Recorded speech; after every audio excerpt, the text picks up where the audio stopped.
राज्याचे उपमुख्यमंत्री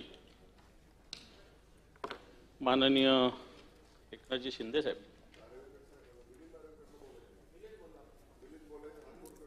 त्यांनी त्यांच्या भावना मला कळविलेल्या आहे, त्यामुळे मी त्यांच्या भावना व्यक्त करतो।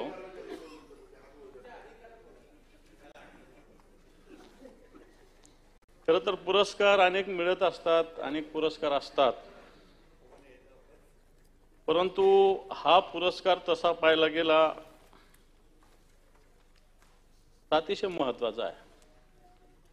आणि अध्यात्माच्या क्षेत्रामध्ये हे जे देहू संस्थान आहे ते पुरस्कार देत असतो। खऱ्या अर्थानं वारकरी संप्रदायामध्ये, संत परंपरेमध्ये त्याचं एक भरीव कार्य आहे। अशा व्यक्तीला अशा पद्धतीने हा पुरस्कार मिळत असतो। आपण सभापती महोदय, आता दादांनी हा प्रस्ताव ठेवला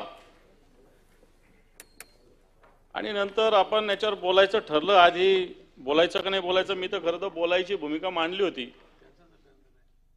परंतु नंतर ही भूमिका आपण बदलली।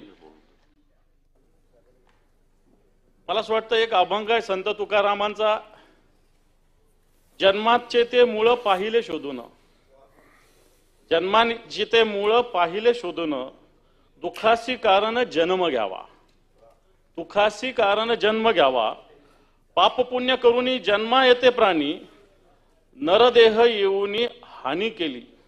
खरं तर मोठा अभंग आहे, परंतु या संत तुकारामाचा जर अभंगाचा अर्थ बघितला की आपण जन्माला यायचं कशासाठी, तर जन्माला लोक अनेक येत असतात, जात असतात, जगत असतात, जगण्यासाठी लढत असतात आणि कधी त्या या जीवनातून ते नाहीच होतात कळत नाही।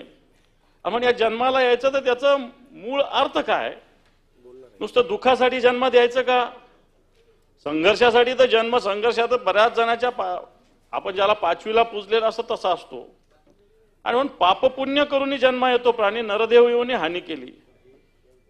बरेच प्राणी पाप पुण्य करून जन्माला येतात, पण नरदेही येऊन मला असं वाटतं अशा पद्धतीनं जन्म आल्यानंतर तो सार्थकी लावणं सगळ्यात महत्त्वाचं असतं।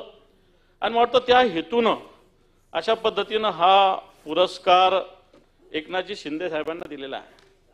खरं तर दादांनी अनेक त्यांच्या कामगिरीविषयी, आता आम्ही तर लहान लहान शिवसैनिक असताना त्यांना पाहिलेलं आहे। नो डाऊट मधल्या काळात ज्या घटना गेल्या त्या निश्चित दुःखदायक आहे सगळ्या घटना।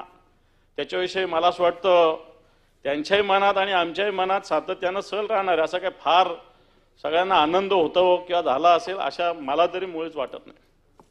परंतु अशा पद्धतीनं दादांनी ज्या सगळ्या एकनाथरावजी शिंदे साहेबांच्या ज्या ज्या भूमिका सांगितल्या, दादा जर एवढ्या भूमिका केल्या असत तर खऱ्या अर्थानं पुन्हा एकदा त्यांना मुख्यमंत्री करायला पाहिजे होतं।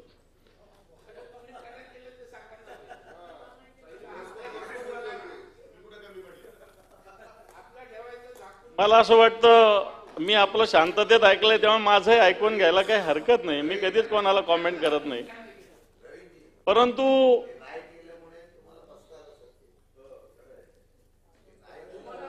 कारण ज्या पद्धतीनं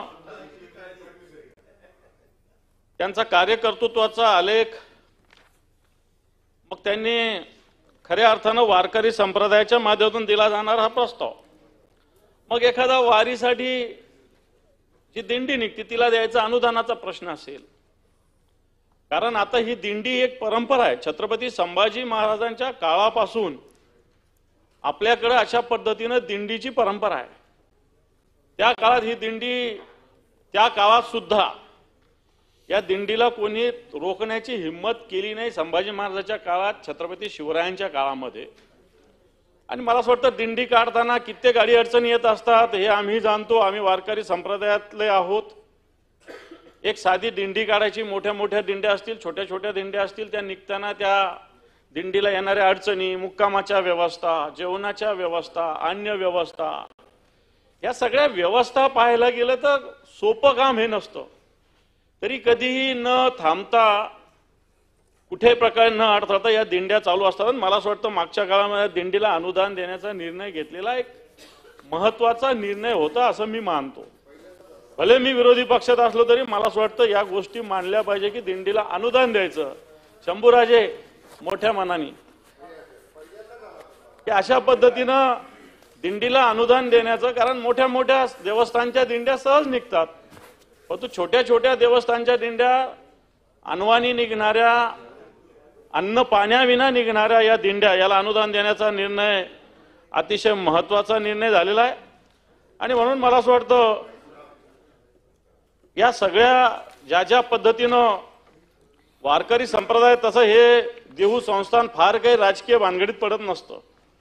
कोणी असो, त्यांच्या दृष्टीनं या राज्यातले सगळे लोक समान असतात. त्यांच्याकडे कोणी जा, सत्ताधारी जा नाही तर विरोधक जा, आणि वारकऱ्यांचा तोच विचार आहे, सगळे समान असतात. वारकरी लहान भागात नाही, मोठा भागात नाही, वारकऱ्यासारखा विनम्र कोणी नसतो. तो एकमेकाच्या पांडुरंग हरी म्हणून एकमेकाचं दर्शन घेतो, जय माऊली म्हणून पद्धतीनं एक दर्शन घेत असतो. मला असं वाटतं एवढी वारकऱ्या इतकी समर्पण भावना आणि व्यापकता कोणत्याच व्यक्तीमध्ये नाही. आणि अशा संस्थेच्या वतीनं संत तुकाराम महाराजांच्या जो संस्थान म्हणता येईल, देव संस्थान, याच्या वतीनं दिला जाणारा हा पुरस्कार एकनाथजी शिंदेंना दिलं, त्यातल्या त्यात या राज्याच्या उपमुख्यमंत्र्याला दिलं. मला असं वाटतं हे निश्चित अभिनंदनास पात्र आहेत. आणि म्हणून मी मोठ्या मनानं, सगळ्या बाकी गोष्टी असतानाही मोठ्या मनानं या अभिनंदन, गिळायच्या गरज नाही, सगळं माहिती आहे, त्यांनाही माहिती आहे, मलाही माहिती आहे. आम्ही काय बोलत नाही, अशातला काही भाग नाही, बोलत असतो. त्याच्यामुळे काय बोलायला काय प्रॉब्लेम आहे, बोलायला थोडी काय बंदी कोणाला, बरोबर आहे का? आणि म्हणून या सगळ्या ह्याच्यामध्ये निश्चित हा संस्थांचा हा पुरस्कार अतिशय मानाचा आहे, अतिशय प्रतिष्ठेचा आहे. त्यातल्या त्यात हे राजकीय व्यक्तींना हे संस्थान कधी जास्त पुरस्कार देत नाही, हे तितकंच खरं आहे दादा. राजकीय व्यक्तींना हे देव संस्थानवाले किती मोठा असो, जवळ उभाच करत नाही आणि त्यांना पुरस्कार द्यायचा ते टाळतात. परंतु त्याच्या वरती जाऊन ज्या अर्थी पुरस्कार मिळाला त्या अर्थी वारकरी संप्रदायाला किंवा वारकऱ्यांना एक काही ना काही एक निर्णय मान्य एकनाथजी शिंदे यांच्यामार्फत झाला असं म्हणावं लागेल. आणि म्हणून मी सुद्धा हा जो सभागृहानं मांडलेला अभिनंदनाचा ठराव आहे, मी सुद्धा आपल्या सगळ्यांच्या वतीनं माननीय एकनाथजी शिंदे साहेबांचं अभिनंदन करतो. सभागृह नेते बोलणार.